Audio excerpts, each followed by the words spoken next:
Hi and welcome back to the Goalkeeping podcast. I'm Paul Sherratt, and you'll see that my sidekick Martin Brennan is missing because we're out in Ireland and we're with the County Meath goalkeeper Billy Hogan. Hey Billy. How's things, lads? Not too bad. How you doing? I'm good. Happy out. I'm enjoying my Guinness. Good. So we're settled. It's all good. We thought we'd go outside because, hey, we're in beautiful countryside. Yeah. Be authentic and all that. Absolutely. So I've come to Ireland to find out about Gaelic football, really. But really, more importantly, talk to you. You're a GLOVEGLU athlete, so want to find out about you, your life, kind of how you've got to the point where you've got to as the number one for County Meath, and also there's this really interesting trend happening at the moment in soccer that the goalkeeper is the role's changing, and I know it's changing in Gaelic as well. Too, yeah.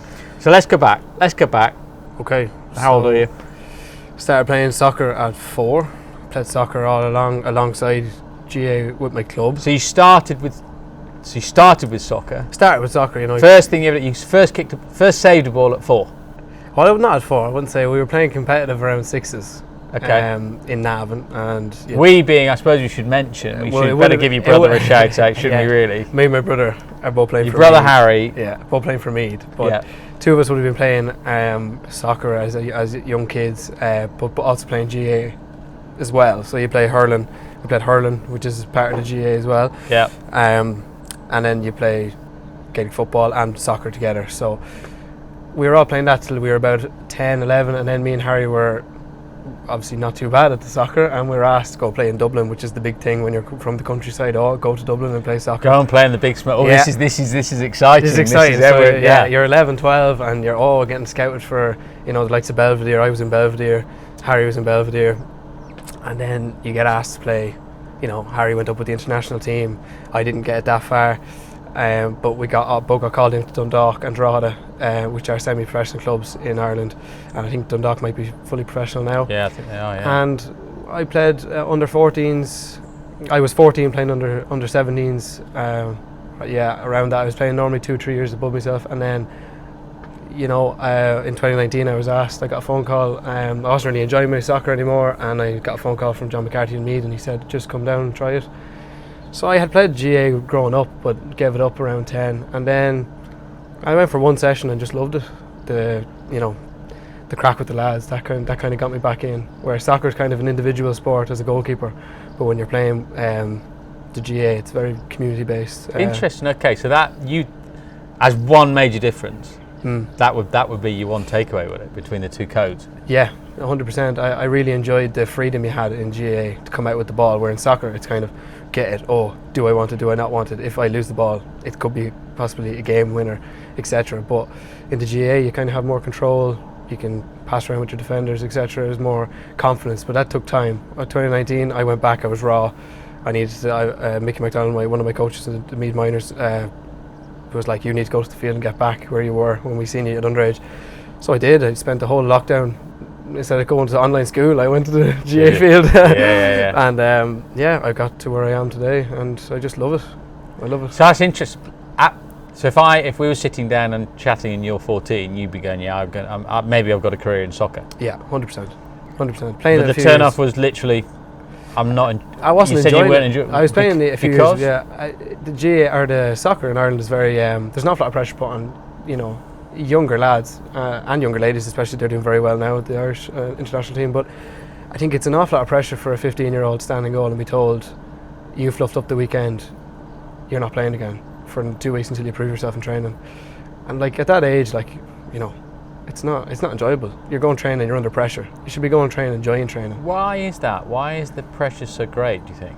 I don't know. I think they're trying to push athletes out of Ireland to go and play in England, and that's kind of their main goal. It's not developing kids, developing their their social aspect of it as well, where GA is all about community. It's all about go play with the lads and be with everybody, and everyone grows together. And if you're outstanding or you stand out, then you go and play with your county and you just represent your county, and that's great.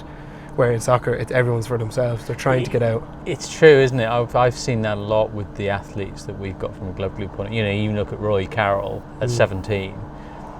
He's not kicked out the door, but he's better get yourself across the water, is the phrase, isn't it? Go across the water and go and prove yourself. And it's a big ask, isn't it? Mm. You know, I've got two boys, 18 and 16, and that would be a scary proposition for anybody. But never mind going across and you're surrounded by older guys, and now, as you say, older girls. So I kind of get that. So your vibe is stay local, focus on. Yeah, I think there's an awful lot more pride involved in the GAA. Like, it's Irish, it's born bred. You're playing with the people you grew up with. Where when you go from a little town like Longwood or the village I'm in, and you're set in Dublin where you've never been before, other than the shop, and you're told, right, kick football with lads from around here, and you're like, geez, I don't know if I actually want to be here. Do I belong here? And then if you're not playing well, there's no one there. Like when you're playing with your local club, someone will put their hand around you and say, it's all right, you'll go again next week. We're in soccer. No one's going to say that to you. You know, actually, but you also said that you feel that soccer's, as a goalkeeper, is more individual. Yes. But GAA is more team. Now, if I look at it from a training point of view, having been to training sessions for both, in a soccer training session, the keepers are all off and they're doing their own thing. I came to see you a few months ago in a Gaelic session, and the keepers are doing their own thing. So at what point, what's the difference? Because I'm looking from outside in thinking, I sort of get that, but isn't it the same? Isn't it the training the same? Where does it change? See, with Meath, it's everybody that's there is from Meath. I played a game then, people when they were 6 or 7, the whole way up to 10s, and then you walk back into a dressing room in 2019, you're like, oh, I know him, and it breaks that ice where when you go up to Dublin or to wherever you end up as a soccer player, it's like you're walking into a whole new environment. And realistically in Ireland, if you're not playing well for 1 year, you normally go and transfer to another club, and it's a whole new beginning again, where with GA you go back to your club and you're still with them people, and you just develop with those people. Do you know what I mean? I do. Maybe it's circumstance. I think, you'd look at you're too young, but Man United class of '92. They would say, well, I'm going to the club in a soccer environment. I'm going to the club and I'm with my mates. Yeah. And I've grown up with them and I'm playing with them, and then that's what I'm trying to get across. They're successful. So you're seeing that. By staying local. Yeah, and with the county especially, because like you go through the good days and the bad days playing inter-county football, and you go through them with the club. But when you're playing at such a high level with the county, you're playing against the best of the best. So when you do win, it feels that tiny bit more. To say, like, it's more fulfilling to win with your county because you're playing against the best. Where with the club, you still get that feeling, but you're going back. It's kind of more just for me. It's more fulfilling with Meath because you're with them a bit longer during the year. So you're committed. Yeah. What's the journey? Where does it go from here? From me, hopefully, or from here, or from 2019 onwards. Yeah, well, generally, what's from 2019 onwards, it was just a case of getting the basic skills right. Yeah. And then we went in as a minor goalkeeper. I was selected to be number 1 for the year, and it was just constant training, 3-4 nights a week, gym sessions, getting that bit of meat onto you, and kicking ball with your mates. And then we went on and we won the Leinster in 2020. It was postponed by up to nearly 200 days because of COVID. And we developed such a bond I developed such a bond with them boys from minor that, like, you wouldn't get, I think, in soccer. Like, I can ring any of them if I was having a bad day, etc., because I know them inside and out. Where I think when I was playing soccer, I don't even remember names from back then. Like, you remember some of them, but where it's like it's a completely different environment in the GA. Everyone is friends first, or everyone is before you kick a ball, that fella you're going to kick the ball to. It's just because there's a trust there. That's really interesting. So for those of you watching on YouTube, we have this really nice heater up here. Maybe someone can go and get the heater back on, because Billy's sitting here, for those of you listening, in his County Meath shirt, looking good, I must say, but the sun has now disappeared and he's going to get very cold very quickly. So sorry to interject there. So okay. But as you said, from present now, it's just about obviously Harry is number 1 for the seniors and I'm number 1 for the 20s, which is just a step below age-wise, and it's just about competing, the two of us. So you're going to be pushing your brother harder? Is that the plan? That's the goal. Is he worried? I don't think so. I don't think so. I still have a whole year to develop 20s. I still have one more year to play at 20s level, and then at 19, like it would be very strange to see a 19-year-old standing goals for a senior team, where Harry will be, pushing 22, 23 when I'm, flying fit in 2021. Yeah. So I don't think it'll happen now, but it will happen in 2-3 years. Okay. We had a little bit of a chat before we sat down about the podcast, in particular about the changing role of the goalkeeper. And for me, it's quite interesting. We've talked with a number of keepers on the podcast, but also generally with the athletes that we have within the brand. At the same time that the role of a soccer keeper is changing, actually, the role of a Gaelic keeper is also changing. Yeah. How's that? Talk to me a little bit about that. How's that? How do you see that? Well, as you mentioned, the soccer goalkeeper, they're kind of, you see Manuel Neuer in the early 2010 onwards is getting the ball, he's coming out with it, he wants it, and Ter Stegen especially as well. But in the GA, it was normally your goalkeeper takes the kickouts, and that's about it. It needs to be good under high ball, etc. Just stay back, communicate. Generally like soccer back then. Now it's a completely new ball game. We have to be fit. We want the ball. Playing with my club this year, I was out the field just before the 45, out getting involved. You want to get crossfield balls. You want the ball. Give me the ball. I want the ball. So let me with it. And especially with the county as well. I see Niall Morgan for Tyrone 2 years ago in the All Ireland, up and down the field kicking 45s. Harry kicked 45s this year for Meath and scored. I think he was top scorer in the league, which is outstanding. You've never had that even 3-4 years ago, would you? And it was the first in the GAA realistically in league ever. Harry was probably the first to ever kick 45s in the league and score 5-6 points per game nearly sometimes. And that's the role is changing an awful lot. We want to be involved. It's nearly a back seven now, really, and even if you want to go forward, someone just steps on the line and you can go. And Harry did it against Dublin as well in the, I think it was semi-final or Leinster final this year. He went with the ball, etc., and they missed, and he won the kick out afterwards. He stayed in the midfield and won the kick out, which is madness. Has it come from soccer, do you think? As that the fact that everybody, I'm sure you're the same. Everybody watches the Premier League and soccer. Is it Gaelic keepers going, oh, hang on a minute, I wonder if I took those skills and applied it to Gaelic, or what do you think? Where's it sort of? Why is it happening? I think it needed someone like Niall Morgan to just step out of the goals and say, right, I'm good enough to take the ball on and take somebody on and get through the first line of their defence, which is their full forward line. And after he did that, club seen it, were like, okay, can my keeper do it? And then when you look at county inter-county panels, they looked at me at 20s, can you do it? I said no problem, and we've all just evolved now. You wouldn't see many people doing it, but the good keepers will, and they want it. And I think especially me and Harry, when we go in this year, will be a main goal is to get on the ball. And how are the coaches seeing it? Because it's a riskier strategy. Yeah. It's a bit more, I won't say shit or bust, but it's clearly it's not as safe as old school tactics. And that's exactly what I was going to say. You've got an awful lot of old school inter-county managers and inter-county, backroom staffs, and especially club level as well. These are volunteers that have just played the game throughout their life, and then they see this young lad thinking that he's Ronaldo going up the field from the goals, like get back on the line, who's going to be there? But I think there's normally 2 or 3 in the backroom staff to say, okay, let's try this. And it's the young, innovative goalkeeper coaches that are coming in, like the likes of Shane Supple coming in with seniors this year for Meath, that are going to like to see that, and they'll advocate for that within the backroom staff, and will push it because it works.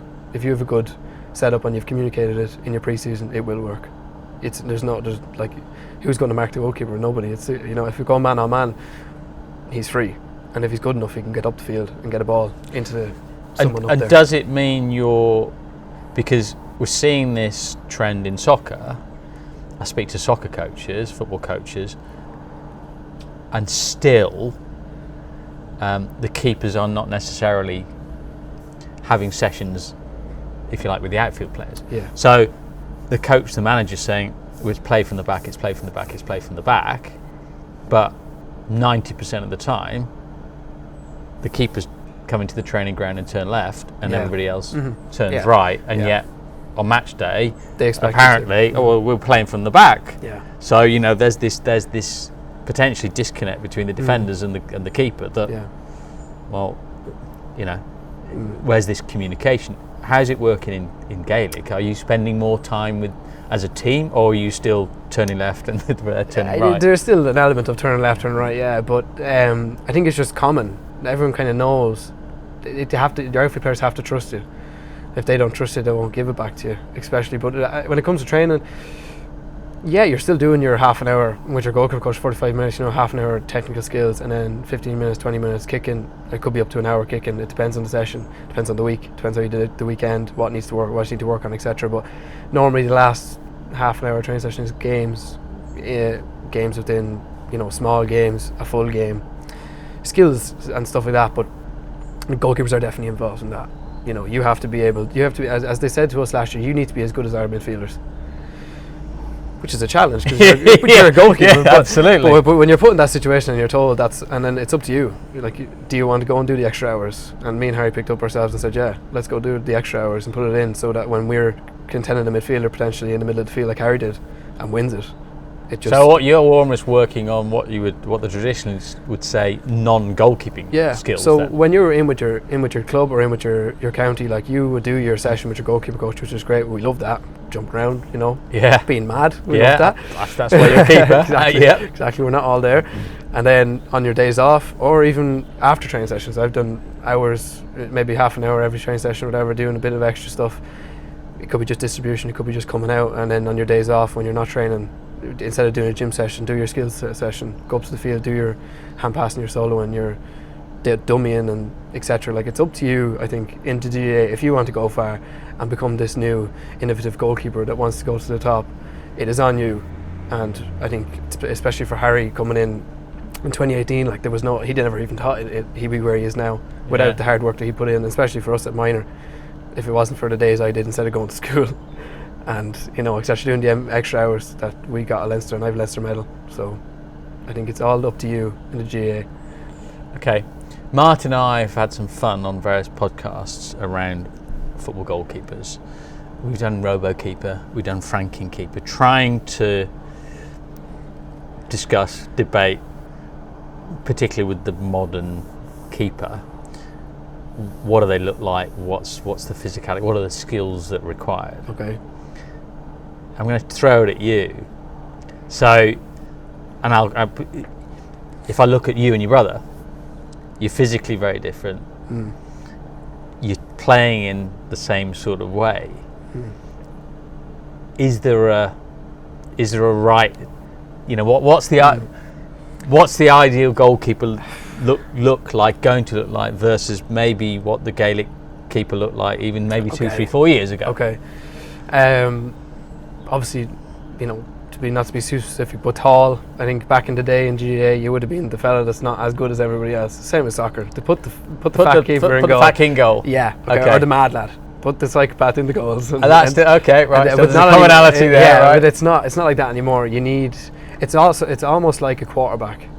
I would say that's the best way of describing a GA goalkeeper. You are the communication for your back six and your midfield, and everything comes through you. So you need to have a cool head. I would say between 80 kilos to 85 kilos. Not too big, not too small. Agile, and be able to take a hit, and just have that cool mindset that if there's a 50-50 ball there, it is your responsibility to go for it, unless it's not on.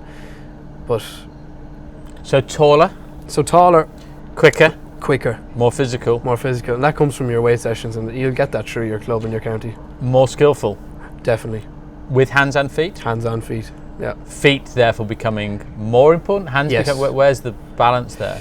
You still need to be as good as 3 or 4 years ago. A shot stop, and that would have been their main goal a few years ago. But now it's a case of you have to be able to come out the field as well, and you need to be fit enough to get from out the field after losing the ball to get back into your goal to save the ball. So it's about having that fitness to go from your goal line to the halfway line. They get dispossessed in the half-forward line and get back to your goal, and then relax for 3 seconds and then make that save. That's what they want, and that's what they need. So I love this quarterback analogy. Like, if you look at Tom Brady, he's not that big, he's not huge. He's not. But he is the NFL quarterbacks. I mean, they're the megastars. Where are the goalkeepers becoming the megastars in Gaelic? I don't want to say we are because, but is that where it's headed? I mean, is that? I think is so. It, I think because so. you know that we talk about football and still actually, and I coach my Oliver's under-16s team, and actually still keepers. Even at that age, it's not that. No, you know, particularly 10, 11. It's kind of you want to be a Ronaldo, you want to be a Messi. You don't. Do you want to be a keeper? Well, after I'm not sure. Still, the aspiration is necessary to be a keeper. It sounds maybe in Gaelic over the next 5-10 years. Everybody will want to be the keeper because if you're the quarterback, you're the playmaker. Yeah. You're the hero. You're the star, and that's interesting for the development of the sport because suddenly, at the top of the pyramid, you got way more kids that are coming in to be keepers, and therefore I guess the quality of the keeper evolving. I guess maybe that's maybe you're at the start of the cycle. You're maybe one of the pioneers, if you like, in this new. I wouldn't say that now, but yeah, I think so. Especially in the GA. I did an awful lot of coaching during the summer, and you're coming in and you're explaining who you are, and they're like, "Oh yeah, I'd love to do that." Where previously it's, "Oh, I'm Dean Rock. My job is to score." Kids, they're kind of at that age where they're like Harry would have been a superstar in Meath this year. He stood out. He kept us in the league, or etc. Like he kept us up. In many cases, like last minute shot stops, stuff that you dream of doing as a goalkeeper, and kids see that and they say, "God, I want to get the foot with the keeper, not go to the midfield, or not go to the full forward line and say, oh, I actually want to get the foot with the goalkeeper to kick the ball off the ground from 60 yards." And I think that's going to become vital, and it will become the normal in the next few years, if we keep going the way we're going, especially in Meath. Yeah, and I suppose the point is, you're not just you can save. You can have a positive effect at both ends. Yes. Which is the difference. Which I guess you're never going to have that in soccer. No. Bar Allison headers. Yeah, exactly. Bar last minute. Let's go up and be the hero, or the hero play is a last minute penalty save or whatever it is. Where in the GA, it's that. It could be in the first 20 minutes. It's the 45 in the first 20 minutes that gives you that extra scoreboard extra score on the board. That could win or lose a game that nobody really sees, but we see it as goalkeepers. If I'm watching a game and I see someone, Rory Beggan kicks a score, I say, right, but that could win the game. If they win by a point, to me, that's the point that won it, because he's come up the field and everyone has shouted and roared at him, and he's. Did Beggan before Niall Morgan? He didn't play quite in that. He wasn't as aggressive as Niall, though. He would have kicked more. He was the. Yeah, he would have kicked more. He was the star. But that was from. Was kicking. he at the start of the process? Do you think, or was it really driven by Niall Morgan? I think it was. There was a select few, but I would say Niall Morgan, especially, he got to the top. He got to the quarterfinals, semi-finals, All-Ireland finals, and he still kept that. He didn't stop. He kept going and never calmed down as such in the goals. Never stood back and said, "Okay, it's the All-Ireland final. I'll be safe." Yeah. He still used that skill set he earned during the year, and they won. Yeah. So. Yeah. For our YouTube followers again, that'll be the lights going out again. We need to put. Can we put some more money in the meter? Make sure that the lights go back on. I think if I was 10, 11, 12, kind of listening to this in GAA, I get it. It's kind of a sexy position, and it's. So let me get it straight. So I can jump around, I can dive around, I can have a bit of fun doing all that sort of stuff. But I can also go out and score. I can also go out. That's the best. It's the best combination, isn't it? Yeah. I think they will become a normal next few years. I think you'll have, especially at county trials, you'll have more goalkeepers. Where 5-6 years ago you would have only had 2 or 3 good goalkeepers from every club in the county, in every county. Now, every time I come out in a Longwood shirt, I'm looking down the field and I'm saying he's not bad.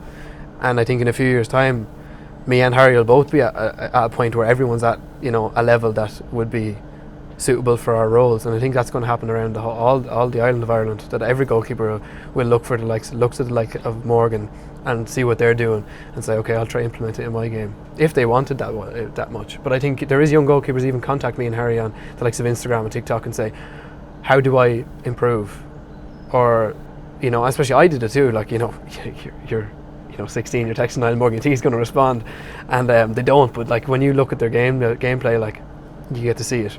Yeah. And I do think in the next few years, I think an awful lot of goalkeepers in GA will adapt to that athlete role. You're not just the shot stopper. You have to be fit enough to get back and make your shot stop and kick the ball back out at a distance that's suitable for your midfielders. It's a fascinating chat. It really the whole difference, the evolution of soccer, the evolution of Gaelic as it's happening, as we're speaking, really. Really appreciate your time. I'm really excited. We're heading to a session tomorrow with Shane Supple. So we mentioned Shane, who's coaching you, and Shane's also came from a soccer background and is also involved in Gaelic. He's an All-Ireland winner as well. That's got to be the goal for you. Lifting All-Ireland, I mean, that's the ultimate. Yeah. Doable? I'm going to say yes. I think it's doable. I think if we keep going the way we're going with Meath, I think the sky's the limit. I think it's on us if we want it or not. Love it. You heard it here first. Thanks, Billy. Thanks for your time. I've been Paul Sherratt, and that was the Goalkeeping Podcast.